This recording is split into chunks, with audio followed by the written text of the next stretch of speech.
Assalamualaikum warahmatullahi wabarakatuh. Terima kasih kepada Pak Tias selaku dosen metodologi penelitian di semester 7 ini.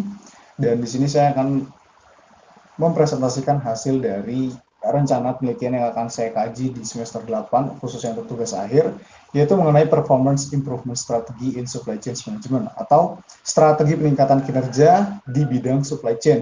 Khususnya studi case yang akan saya bahas mengenai rantai pasok di sektor hulu, khususnya di supplier, studi case di PT Perkebunan Nusantara 7, unit Bekri atau tempat di mana saya KP, dan saya akan melanjutkan analisis data satu semester ke depan.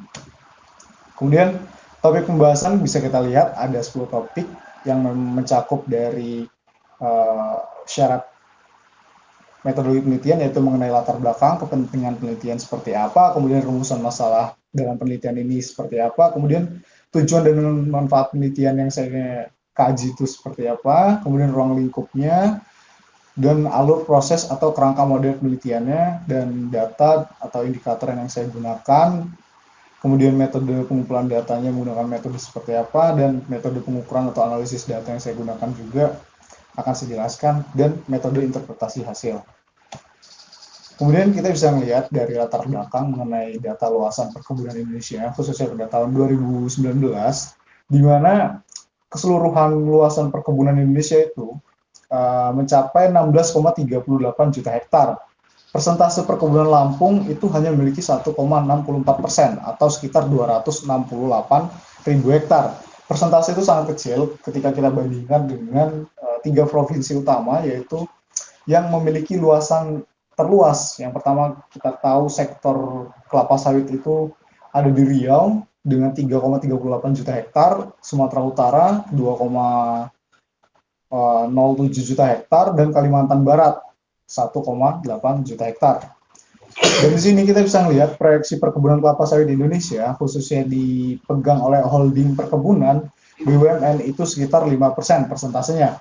Kemudian kita bisa melihat perbandingan antara konversi produktivitas produksi dari keseluruhan luas dan data aktual produksi TBS itu memiliki produktivitas sekitar 2,47 ton per hektar.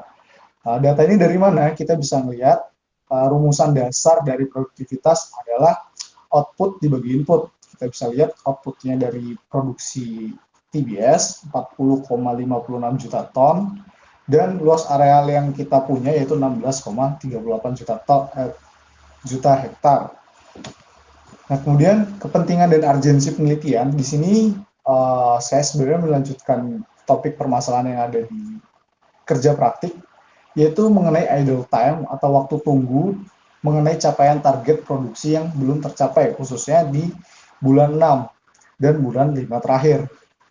Kemudian kesenjangan dari setiap supplier TBS. Di sini ada 6 supplier, di mana supplier inti belum bisa mengcover kebutuhan dari pabrik, dan persentase pembelian memiliki persentase yang besar dalam satu kuartil terakhir atau 4 bulan, yaitu sekitar 29,8%. Kemudian keadaan uncertainty atau keadaan yang tidak pasti dalam penyediaan TBS, karena sifat dari panen TBS ini bersifat fluktuatif. Nah, nanti saya akan jelaskan beberapa suppliernya. Kemudian ini rumusan masalah dan ruang lingkup penelitian. Yang pertama, kita bisa melihat target perusahaan, yaitu akan memiliki daya saing yang adikdaya gitu. Kemudian kriterianya seperti apa? Yaitu yang pertama, dia harus memenuhi kepuasan pelanggan. Kedua, penggunaan biaya yang efisien. Ketiga adalah pengiriman TBS atau CPA yang sesuai jadwal. Dan kelancaran aliran rantai pasok. Itu adalah kriteria perusahaan yang diharapkan. Kemudian teridentifikasi problem selama saya KP itu, yaitu yang sudah saya jelaskan sebelumnya mengenai idle time, bahan baku atau TBS, kemudian hasil buah panen kebun inti dan kebun seinduk yang merupakan kebun independen dari punya PTPN 7, itu yang selalu berfluktuatif.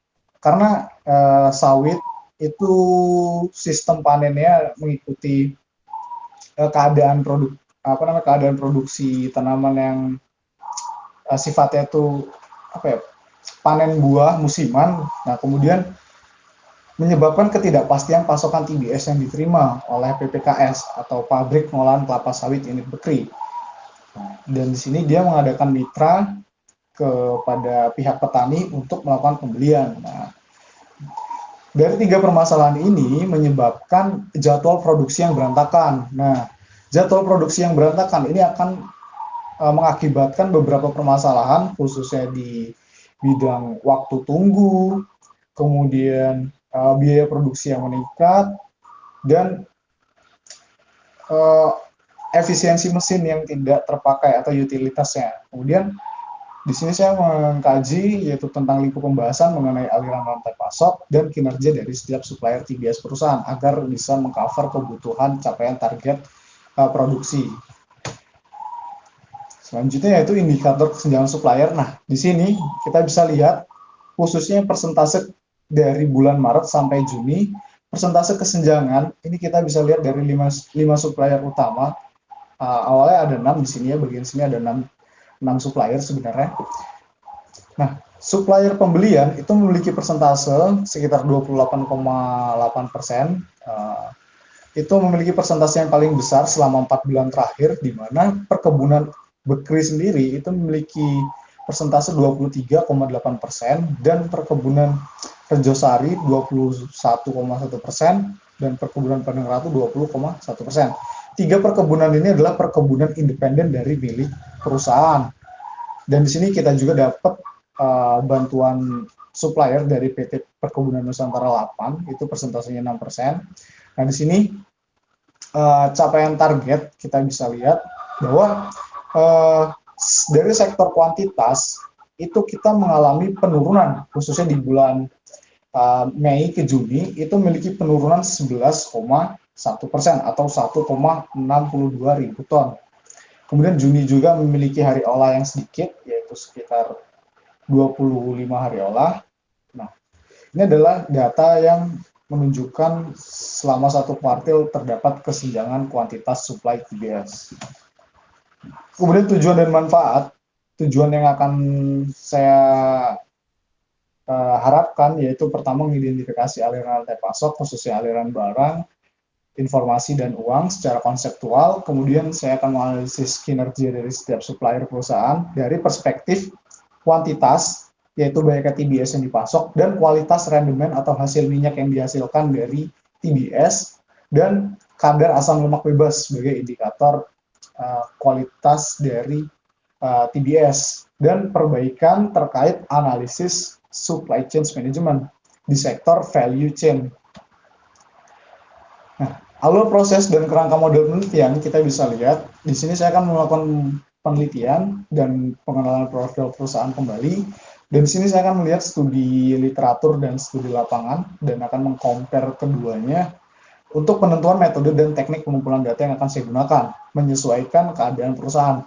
Kemudian saya akan mengobservasi lagi konseptual aliran supply chain management pada perusahaan, dan nantinya dari observasi tersebut saya akan mengumpulkan data berupa data laporan penerimaan TBS dari setiap supplier, data hasil rendemen dari setiap supplier, capaian target produksi, dan yang lainnya, yang khususnya berkaitan tentang kinerja dari setiap supplier. Kemudian saya akan mengidentifikasi kecukupan data, apakah sudah cukup.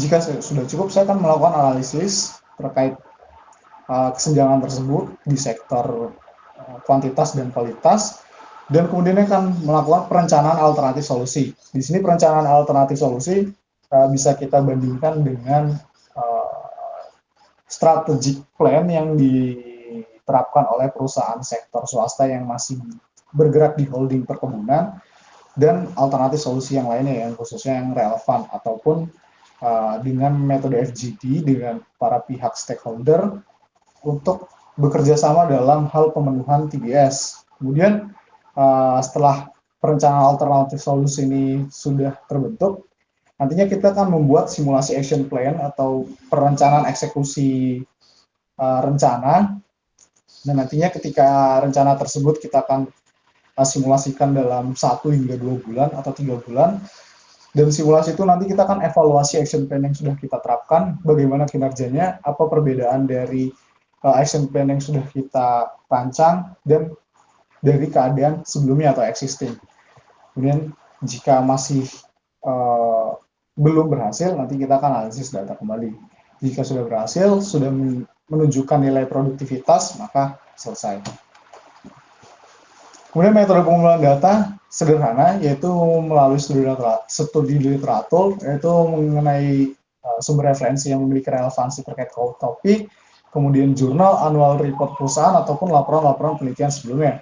Kemudian saya mengikuti metode partisipatif atau wawancara dengan pihak supplier TBS, kemudian observasi keadaan existing pihak petani seperti apa, untuk berpartisipasi dalam penyediaan TBS untuk perusahaan. Kemudian di sini kami diberikan data, yaitu analisis data laporan perusahaan, khususnya terkait analisis gambaran umum rantai pasok CPO, kemudian data monitoring persediaan TBS itu perlu juga untuk hal analisis, kemudian analisis kuantitas dan kualitas TBS yang dipasok. Selanjutnya metode pengukuran data atau analisis data. Di sini kami berfokus pada analisis kuantitas TBS. Ini kan waktu itu saya data satu kuartil, khususnya waktu saya KP, dan di sini akan diperpanjang selama 1 tahun atau 12 bulan. Jadi saya akan mengamati kesenjangan kualitas dan kuantitas dari awal periode Januari hingga Desember. Kemudian analisis kuantitas TBS ini, saya melihat persentase pasokan TBS yang dikirim dari setiap suppliernya selama 12 bulan terakhir dari aspek kuantitas. Kemudian dari analisis kualitas atau hasil rendemen minyak TBS yang dihasilkan, itu nantinya saya akan melihat dari setiap pemasoknya. Bagaimana kinerja dari rendemen yang dihasilkan dari setiap supplier. Kemudian analisis capaian target produksi. Ketika dari aspek kualitas dan kuantitas sudah tercover, kita lihat capaian target produksi perusahaan. Apakah dengan metode kemitraan ini atau plasma ini bisa mengejar target dari minimum produksi agar tidak ada idle time lagi. Nah, itu adalah analisis yang akan saya bahas mengenai capaian target produksi. Nah, kemudian interpretasi hasil, kita bisa lihat bahwa memang salah satu faktor yang terjadi di pabrik pengolahan kelapa sawit itu tuh adalah kekurangan bahan baku atau TBS untuk diproses di PPKS. Nah, permasalahan ini memang sering terjadi, khususnya di penurunan buah panen kebun inti atau induk. Jadi ketika penurunan tersebut itu akan berakibat pada ketidakpastian jumlah bahan baku yang dipasok atau yang diterima oleh pabrik. Nah, kondisi ini akan berpengaruh pada jadwal produksi mesin dan tidak efisiennya mesin yang digunakan dan meningkatnya biaya produksi. Nah, sistem persediaan bahan baku ini biasanya akan berpengaruh pada stage manager untuk pengambilan on production. Nah, jika pabrik ini tetap memiliki permasalahan berkelanjutan tentang idle time, maka optimalisasi atau produktivitas mesin yang di pabrik itu tidak tercover sepenuhnya. Nah, mungkin itu adalah urgensi tentang permasalahan yang terdapat di PTPN. Mungkin nanti akan saya kaji di penelitian lebih lanjut di semester 8 untuk topik tugas akhir saya mengenai kinerja dari rantai pasok yang ada di PTPN. Mungkin sekian.